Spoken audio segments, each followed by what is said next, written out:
Saver Sev was asking, why do scandals only matter for GOP candidates? It barely affected Cal Cunningham.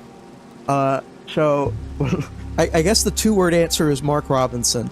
But going more into it, the boomers and the older Gen X are very obsessed with moralism, moral purity, with all these things. They still have a concept of back when there was a backbone to this country, and every person in the country had moral fiber. It seems to affect Republicans more than Democrats. It's actually right, because the Democrats are a bunch of hedonistic, nihilistic pieces of shit that don't care what happens to the country. They will let it crash and burn and spiral into death. That is why they are letting children pick marijuana on their fucking farms, and that instead of trying to like stop and be like, oh man, that's horrible, I mean, I feel so bad for that, they're just like, they try to change the subject. That is the behavior of someone who is guilty.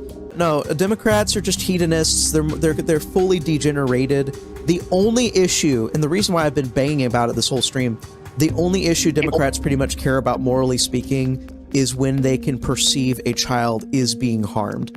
They don't and I say that specifically, perceive. They don't perceive children being harmed by genital mutilation, and they don't perceive children being harmed by hormones. They perceive children being harmed in other places, though, and they get extremely morally outraged over that. It's the only thing that they get outraged over nowadays. Everything else, other children are being harmed in another country.